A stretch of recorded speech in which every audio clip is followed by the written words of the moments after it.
Assalamualaikum warahmatullahi wabarakatuh. Saya Nur Harini Fitrah, NIM 90200118026, jurusan Manajemen 2018. Assalamualaikum warahmatullahi wabarakatuh. Perkenalkan, nama saya Dwi Triningsih dengan NIM 90200118033, jurusan Manajemen Angkatan 2018. Assalamualaikum warahmatullahi wabarakatuh. Saya Nur Hayati dengan NIM 90200118006, jurusan Manajemen 2018. Assalamualaikum warahmatullahi wabarakatuh. Perkenalkan, nama saya Suharni dengan NIM 90200118041, jurusan Manajemen Angkatan 2018. Di sini kami akan mempresentasikan proposal bisnis kami, di mana proposal bisnis ini merupakan proyek final mata kuliah kewirausahaan. Baiklah, langsung saja kami akan memulai pemaparan produk kami. Indonesia adalah salah satu pusat keanekaragaman genetik pisang. Sebagai timbal baliknya, banyak dari bentang alam di Indonesia masih lebih dari cukup untuk pengembangan pertanian pisang. Salah satu kekuatan pertanian pisang adalah kemampuannya untuk tumbuh di tanah yang tidak berpengairan. Di sisi lain, pisang juga tetap tumbuh dalam lingkungan yang berlimpah hujan. Pisang sebenarnya menduduki produksi ketiga terbesar dari produksi buah yang ada di Indonesia. Bagian terbesar produksi, sekitar 80%, berasal dari Jawa dan Sumatera. Pisang merupakan buah yang paling banyak diproduksi di Indonesia. Berdasarkan rilis Badan Pusat Statistik atau BPS, produksi buah ini pada tahun 2015 mencapai 7,29 juta ton. Indonesia memiliki banyak jenis buah eksotis yang menjadi khas negara beriklim tropis. Produksi yang besar menempatkan Indonesia pada jajaran 20 besar negara produsen buah dunia. Adapun tujuan penyusunan proposal, yang pertama yaitu proposal ini dibuat untuk memenuhi tugas mata pelajaran kewirausahaan. Yang kedua, sebagai syarat menempuh ujian praktikum kewirausahaan. Yang ketiga, memajukan kehidupan masyarakat dan memperbaiki ekonomi masyarakat. Yang keempat, yaitu menjadikan mahasiswa lebih kreatif dan inovatif tentang berwirausaha. Yang keenam, melatih mahasiswa agar dapat berwirausaha dengan baik. Yang ketujuh, menambah pengalaman dan pengetahuan tentang berwirausaha. Adapun tujuan pendirian usaha yaitu untuk memperoleh keuntungan dari hasil penjualan demi kesejahteraan pemilik dan karyawan. Senantiasa menciptakan makanan dengan kualitas terjaga sehingga konsumen selalu datang demi berlangsungnya usaha dan dapat bersaing di pasar. Adapun lokasi usaha kami yaitu terletak di Jalan Poros Pinang Raya, Makassar. Kami mengangkat usaha banana nugget ini karena ada beberapa faktor, yaitu karena banana nugget yang bahan utamanya adalah pisang, di mana pisang ini merupakan makanan yang mudah didapat dan banyak digemari oleh beberapa masyarakat di Indonesia.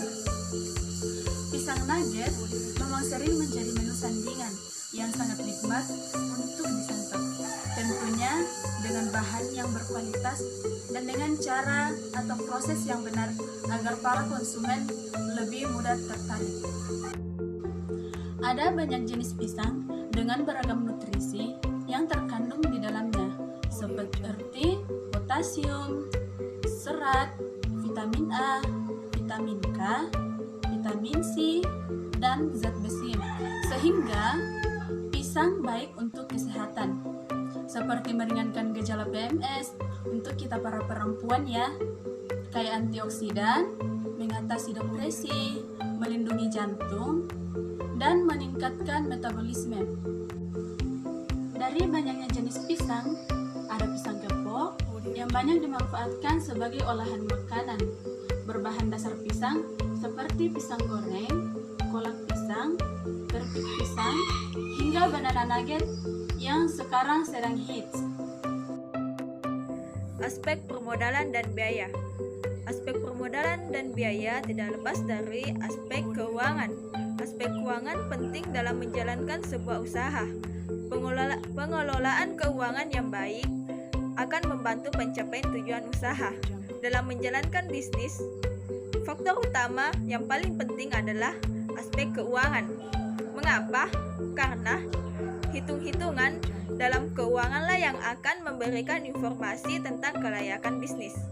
Berapa penjualan, berapa biaya produksi, berapa biaya penjualan, berapa biaya administrasi, dan berapa tingkat keuntungan yang akan diperoleh atau bahkan kemungkinan kerugian. Aspek permodalan dan biaya yang akan kami bahas pertama yaitu biaya variabel. Biaya variabel adalah biaya perusahaan yang bisa berubah secara proporsional tergantung produksi yang dikeluarkan. Di sini biaya variabel berupa bahan baku untuk 2 kali produksi. Yang kedua yaitu menetapkan biaya dan harga. Menjalankan sebuah bisnis jual beli tidak akan terlepas dari permasalahan harga. Harga memegang peranan penting dalam terjadinya kesepakatan jual beli produsen ke tangan konsumen. Melalui penetapan harga akan terlihat posisi kelayakan produk dari nilai ekonomisnya. Oleh karena itu, dengan permasalahan ini, perusahaan biasanya mengadakan penetapan harga yang disepakati sebelum barang beredar di pasaran. Untuk 1 kali produksi, bisnis kami akan mengeluarkan biaya sebanyak 63.500 untuk 20 bungkus dan harga per bungkusnya yaitu 5.000. Tujuan dari penetapan suatu harga adalah untuk mencapai target perusahaan, mendapatkan laba dari penjualan, meningkatkan serta mengembangkan produksi produk serta meluaskan target pemasaran. Selanjutnya analisis titik impas atau break even point. Titik impas adalah sebuah titik di mana biaya atau pengeluaran dan pendapatan adalah seimbang sehingga tidak terdapat kerugian atau keuntungan. Pada keadaan ini, keuntungan atau kerugian sama dengan 0. Dalam proposal kami akan mengalami titik impas apabila hanya menjual 13 bungkus untuk 1 kali produksi. Pengembalian modal. Modal yang dimaksud di sini adalah dana yang diperlukan untuk membuat sebuah usaha. Dalam bisnis kami, modal kami akan kembali setelah 3 kali produksi. Analisis keuntungan. Selanjutnya itu analisis keuntungan. Membuat analisa untuk sebuah usaha sangat penting dilakukan. Tujuannya agar kita mengevaluasi setiap tindakan dalam berusaha dan mengevaluasi kegiatan menjalankan usaha.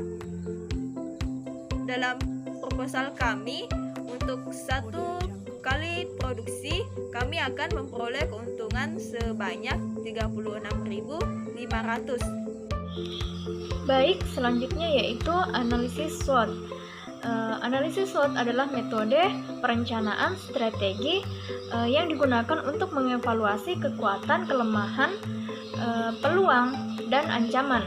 Yang pertama yaitu kekuatan. Kekuatan dari produk ini yang pertama yaitu menjual produk untuk semua kalangan masyarakat. Yang kedua yaitu produk-produk yang terbuat dari pisang yang tidak asing di masyarakat. Yang ketiga yaitu bahan produk yang terjamin dan higienis. Yang kedua yaitu kelemahan. Jadi kelemahan dari produk ini yaitu produk yang dihasilkan mudah ditiru. Yang kedua yaitu produk tidak bisa disimpan lebih dari 1 hari karena dapat mengurangi kegurihannya. Yang ketiga yaitu peluang. Peluang dari bisnis ini yaitu mampu bersaing dengan pengusaha-pengusaha makanan ringan di sekitar, dapat memperluas wilayah pemasaran dengan meningkatkan mutu produk dan meningkatkan intensitas promosi di media sosial dengan upaya mencapai pasar global. Yang keempat yaitu ancaman. Jadi ancaman dari produk ini yaitu adanya pesaing yang menjual produk yang sama dengan harga yang lebih murah. Selanjutnya, promosi penjualan. Untuk promosi usaha, kami menggunakan media cetak dan media elektronik. Pada media cetak yaitu dengan memasang baliho di depan usaha kami dan memasang iklan di koran. Untuk online marketing, kami menggunakan promosi atau pengiklanan di media sosial. Dan dalam menjalankan usaha ini, kami harus mengetahui siapa target pasar dari usaha kami, agar usaha ini bisa berjalan dalam jangka waktu yang lama. Dalam pemetaan konsumen, dari segi usia dan jenis kelamin, produk yang kami hasilkan dapat dikonsumsi untuk usia 4 tahun sampai 60 tahun dengan jenis kelamin laki-laki dan perempuan. Data penduduk Kota Makassar kurang lebih 1.339 juta jiwa. Jadi sasarannya yaitu 70% dari jumlah penduduk, karena 30% dari penduduk tersebut merupakan usia di bawah umur 4 tahun dan di atas usia 60 tahun. Oleh karena itu sasarannya adalah sekitar 937,3